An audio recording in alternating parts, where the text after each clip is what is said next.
नमस्कार, मैं अमरीश कुमार मिश्रा आज आपके समक्ष अभी जो हाल की घटनाएं घटित हो रही हैं, वैश्विक जियोपॉलिटिकल ग्लोबल घटनाएं जो पॉलिटिक्स के क्षेत्र में घटित हो रही हैं, उस पर चर्चा के लिए उपस्थित हुआ हूं। और सर्वप्रथम शुरुआत इसकी भारतवर्ष के पड़ोसी देशों से करते हैं।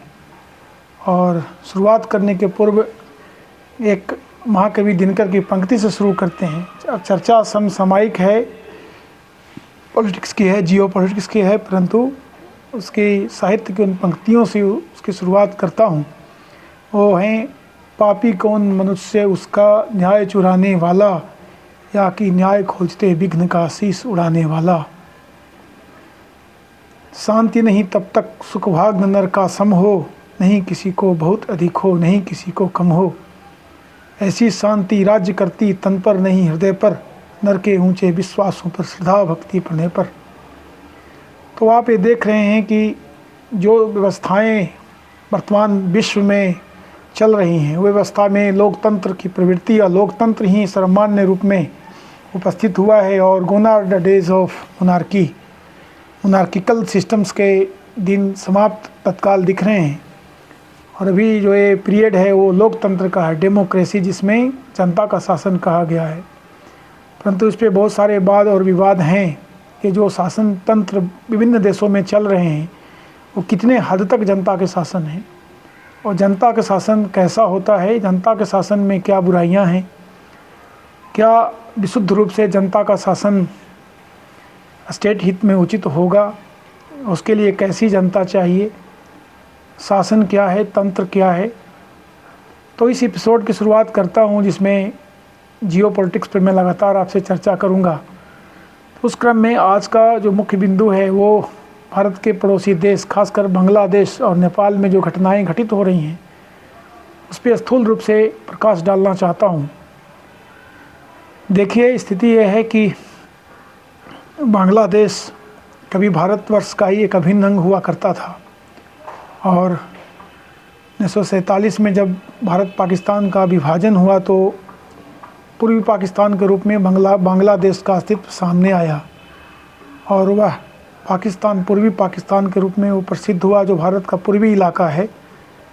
परंतु संस्कृति मूल रूप से वो बंगाल की ही संस्कृति रही है, और जितने भी लोग हैं वो चूँकि आबादी बहुत सघन है, और सघन आबादी में जो पाकिस्तानी लोकतंत्र की स्थापना हुई, आप जानते हैं कि वहाँ पर मिलिट्री रूल बना रहा, लोकतंत्र केवल रबर का स्टाम्प रह गया, और जो शासक रहे वो सब मिलिट्री बैकग्राउंड से पावर पॉलिटिक्स वाले जो पावर पर होल्ड रखते थे, जिनके पास सेना का आधिपत्य था, तो उन्होंने शासन सत्ता पर कब्जा जमाए रखा। अब लोकतंत्र में व्यक्ति को सिविक सेंस, सिविलाइज होने की पूर्ण आवश्यकता होती है, और जब आप सिविलाइज होते हैं तो दूसरे के अधिकार का सम्मान करते हैं, और जब दूसरे के अधिकार का सम्मान करते हैं तो आपके अंदर वो भ्रष्ट आचार, जिसको आजकल करप्शन, चाहे वह नैतिक हो, चाहे वह भौतिक हो, चाहे वह किसी रूप में करप्शन सामने हो। करप्शन का मतलब केवल ये नहीं कि आप किसी से घूस लेते हैं तो वही करप्शन है। करप्शन उन फेवरेटिज्म को भी कहा जाता है जिसके तहत आप किसी सुयोग्य व्यक्ति को छोड़ करके दूसरे को अडॉप्ट करते हैं, और ये जो है भ्रष्टाचार है वो हो सकता है जाति से, धर्म से, वर्ग से, वंश से, परिचय से, मित्रता से, स्नेह से हो उत्पन्न हुआ हो। तो डेमोक्रेसी वही सफल होगा जहाँ पर लोगों में इस बात की व्याप्ति हो, पूर्ण रूप में व्याप्ति हो कि मानव मात्र सर्वप्रथम सम्माननीय इसलिए है कि वह मानव है, और दूसरा यह है कि सभी के अधिकारों का सम्मान किया जाना चाहिए। तो प्रजातंत्र में स्टेट जो होता है, स्टेट तो एक वाइडर कंसेप्ट है, उसके तंत्र बहुत सारे हो सकते हैं। तो जो स्टेट के तंत्र का चुनाव अभी पूरे विश्व में 90% लोगों ने किया है वो डेमोक्रेसी है। अब यह डेमोक्रेसी विभिन्न क्रांतियों से उद्भूत है, और ये क्रांतियाँ आकर के मोनार्कों के खिलाफ जो अत्याचार किया करते थे, जो वंशवाद किया करते थे और संसाधनों पर अपना ही अधिकार जमा के रखते थे, उनके खिलाफ कुछ लोगों ने एकत्रित होकर के विद्रोह कर इस तंत्र को स्थापित किया, और स्टेट सिस्टम को प्रजातंत्र के रूप में, प्रजातंत्र के सांचे में ढालने का प्रयास किया। अब यह तंत्र वेस्टर्न कंट्रीज में, अमेरिका में काफ़ी सफल है, ब्रिटेन में सफल है, फ्रांस में सफल है, या वैसे एजुकेटेड कंट्रीज जहाँ पे एजुकेशन बहुत ज़्यादा है, लोगों ने सिविक सेंस को बहुत अच्छे से अडॉप्ट किया है, वहाँ पर तो सफल है। परंतु जहाँ संसाधन की कमी है और लोग उस तरह से पढ़े लिखे नहीं हैं, तो वहाँ पे दिक्कत उत्पन्न होना शुरू हो जाता है। जब आप व्यक्ति के वोटिंग राइट्स को रिग करते हैं, मतलब उसको किसी रूप में, चाहे डरा कर, धमका कर, पैसा देकर, या जाति से, धर्म से, वर्ग से, या किसी रूप में अपने ओर लेकर के आते हैं, तो डेमोक्रेसी का जो मूलभूत रूप है वो विद्रूप, इरोनियस हो जाता है, मलाफाइडस इंटेंशन हो जाते हैं। तो जब मलाफाइडस इंटेंशन हो जाएगा तो निश्चित तौर पर उसके जो हुक्मरान जो इलेक्टेड होंगे, तो उस मलाफाइडस इंटेंशन के साथ मलाफाइडस एक्टिविटीज़ भी शुरू करेंगे। और जब उस तरह से एक्टिविटीज़ शुरू करेंगे तो परकुलेट डाउन, नीचे तक होगा। करप्शन ऊपर से नीचे तक परकुलेट होता है, और जब ये परकुलेट होता है तो जो छोटे छोटे अथॉरिटीज़ बैठे हुए हैं वो भी करप्ट होते चले जाते हैं। तो वही पब्लिक जिसने जाति से, वर्ग से, धर्म से, धन से, लोभ से, लालच से वोट दे करके पॉलिटिकल लोगों को चुना, शासन तंत्र में लेकर के आए, और उन लोगों ने जो अपने रिसोर्स को यूज करके रिग किया, तो उसकी वसूली के चक्कर में वो लोग पुनः पूरे सिस्टम को ही करप्ट कर डालते हैं। तो ये जनता को दिक्कत होने लगता है, और जब जनता को दिक्कत होने लगता है और व्यापक पैमाने पे यह चीज़ होने लगता है, तो समाज में जो बैठे लोग हैं जो खुद में भी करप्ट हैं, ऐसा नहीं है कि वो करप्ट नहीं रहे होते तो निश्चित तौर पर एक करप्ट गवर्नमेंट को नहीं चुनते।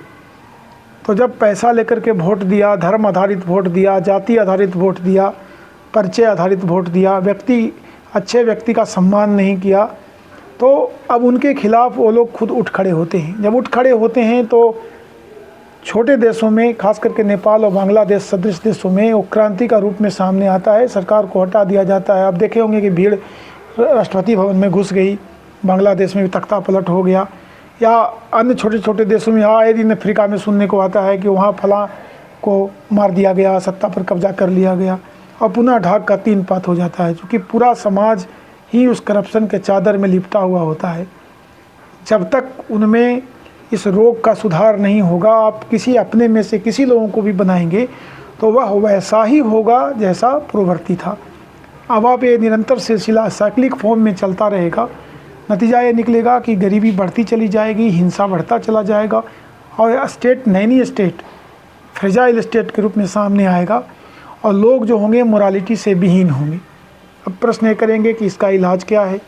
इलाज पे चर्चा हम बाद में करेंगे। हाल के दिनों में बांग्लादेश में जो देखने को मिल रहा है, जिसमें लोग किसी धर्म विशेष को टारगेट कर रहे हैं, बाद में अपने लोगों को भी टारगेट कर रहे हैं, तख्ता पलट कर रहे हैं, तो वह और कोई नहीं, वो होड़ से, वो भीड़ है जिसको सिस्टम ने करप्ट किया है। यह कतई एक्सेप्ट ना करें कि आवाम है जो बहुत शुद्ध है और शुद्धता से सारा काम करेगी और शुद्ध रूप में सरकार चुन लेगी और सरकार बहुत शुद्ध रूप में काम करेगी, ऐसा होने से रहा। जब पूरा पब्लिक ही उस करप्शन के चादर में लिपट गया हो, जहाँ पर यह देखा जाता है कि कौन जन्म से ऊंच है, कौन जन्म से नीच है। जो व्यक्ति जन्म से ऊंच है वो उच्च बनना चाहेगा, जो नीच है उसको नीच ही रखना चाहेगा। कौन सा धर्म मानता है, वो अगर हमारे धर्म का नहीं है तो वो ठीक नहीं है, चाहे कितना भी वो विद्वान क्यों न हो, कितना भी अच्छा क्यों न हो। न्याय सिस्टम ख़त्म हो चुका है, जस्टिस मुंह देख के दिए जाते हैं। पैसे से अगर न्याय व्यवस्था चले तो इस तरीके के लोगों का भीड़ एकत्रित हो गया है। तो वो भीड़ बार बार सत्ता आएगा जाएगा, और लोग, वो सिस्टम है वो चेंज नहीं होगा, लोग मारे जाते रहेंगे, हिंसा होता रहेगा। तब इन सरीखे रोग का जो इलाज है वह, मैं पुनः कहूँगा कि नैतिकता का पुनर्स्थापन है। अब करेगा कौन? नैतिकता का पुनर्स्थापन तो है, लेकिन लोग इतने अनैतिक हो चुके हैं को मानने को तैयार नहीं है। तो हम इतिहास में पाते हैं कि इसका अंत एकमात्र ये होता है कि इसका अंत विनाश होता है। जब व्यापक पैमाने पे लोग मारे जाएंगे, जब आपस में लड़ करके लोग मारे जाएंगे, तो उसी में से कुछ लोग जो इस बात को समझेंगे कि इन चीज़ों पर रोक लगाया जाना चाहिए, तो व्यवस्था खुद ब खुद ठीक हो जाएगी। अगर आप देखेंगे कि भारतवर्ष में ईस्ट इंडिया कंपनी ने हुकूमत कैसे स्थापित किया, तो उसमें भी आपको वही चीज़ मिलेगा। जब तंत्र करप्ट हो जाता है, भ्रष्ट हो जाता है, तो ऊपर से नीचे तक भ्रष्टाचार को लाता है। ऊपर भ्रष्ट, नीचे भ्रष्ट, जनता भ्रष्ट, सबको भ्रष्ट कर देता है और उसी रूप में पूरे स्टेट सिस्टम को का बेड़ा गर्क कर देता है और उस स्टेट का डाउनफॉल हो जाता है। भारतवर्ष में एक चोर कंपनी जिनके पास कोई औकात नहीं था, वो आकर के भारत में 200 साल तक हुकूमत किया। उसके पीछे भी वही कारण थे। तो सर्वप्रथम हर एक व्यक्ति को ये सोचना चाहिए कि आप कर क्या रहे हैं। अगर अपने कर्मों की समीक्षा खुद नहीं करेगा, स्टेट अगर इस बात को देखे कि मैं शाश्वत हूँ, मेरा अंत नहीं हो सकता, तो उसकी परिणति इसी रूप में होगी जो आज बांग्लादेश में, नेपाल में और अन्य अफ्रीकन कंट्रीज में या पाकिस्तान में या अन्य जगहों पे हो रहा है। हमारे देश में भी सतर्क रहने की आवश्यकता है, क्योंकि इन चीज़ों का जो स्प्रेड है कि हम जो सॉलिड पिलर्स ऑफ डेमोक्रेसी जो हैं, जैसे जुडिशियरी, एग्जीक्यूटिव, लेजिस्लेटिव, इसमें ये प्रवृत्तियां जो हैं जो आसपास पड़ोसियों में हो रही हैं, ये प्रवृत्तियां यहाँ ना आने पाएँ, इसके लिए व्यापक पैमाने पर शिक्षा की आवश्यकता है और क्वालिटेटिव शिक्षा की आवश्यकता है। जब तक आप क्वालिटेटिव शिक्षा नहीं देंगे तब तक उसका सुधार नहीं होगा। बहुत सारे विश्लेषक इस बात को कहते हैं कि यूएन मिशन जाएगा तो फलाना देश जाएगा तो उसको आर्थिक मदद दिया जाएगा तो उससे वहाँ की समस्या समाप्त हो जाएगी। ऐसा होने से रहा, समस्याएं तब तक समाप्त नहीं होंगी जब तक व्यक्ति अपने आचरण में सुधार नहीं करेगा। जब आप धर्म देख करके दूसरे धर्म वाले की हत्या करेंगे, उसको प्रताड़ित करेंगे, जब जाति देख करके दूसरे जाति वाले को प्रताड़ित करेंगे, जब आप हैसियत देख करके लोगों को नीचा दिखाएंगे, जन्म से लोगों को नीचा ऊंचा बनाएंगे, तो उस परिस्थिति में दिक्कत और समस्याएं होते रहेंगी। और यह जो कोलाहल मच रहा है, चाहे वो नेपाल में हो चाहे बांग्लादेश में हो, यह बढ़ता चला जाएगा और यह बढ़ते चले जाने के कारण आसपास के जो स्टेट होंगे वो भी अस्थिर हो जाएंगे। तो इसका इलाज पुनः शिक्षा को पुनर्जीवित करना है। इसके लिए मजबूत इच्छा शक्ति की आवश्यकता है। हमारे इतिहास के नायकों में स्वतंत्रता के बाद सरदार वल्लभ भाई पटेल और उन सरीखे राजेंद्र प्रसाद या अन्य लोगों ने, जो महात्मा गांधी, जिन लोगों ने नैतिकता को पुनर्स्थापित किया, एक डेमोक्रेटिक इंडियन स्टेट को लेकर के सामने आए, उस तरह के व्यक्ति की आवश्यकता होगी जो इस इच्छा शक्ति को दिखा करके समाज को, राज्य को, तंत्र को पुनर्स्थापित करे, जो कि अभी सामने इन देशों में दिखाई नहीं पड़ता है।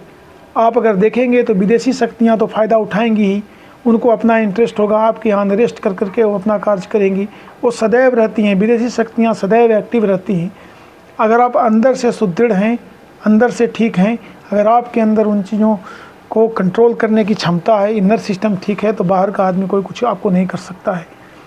तो जियो पॉलिटिक्स में मेरा शॉर्ट लेक्चर चलता रहेगा और इस चैनल को आप अगर अच्छा लगा हो तो सब्सक्राइब करें, लाइक करें, कुछ कमेंट देना चाहते हो तो कमेंट दें।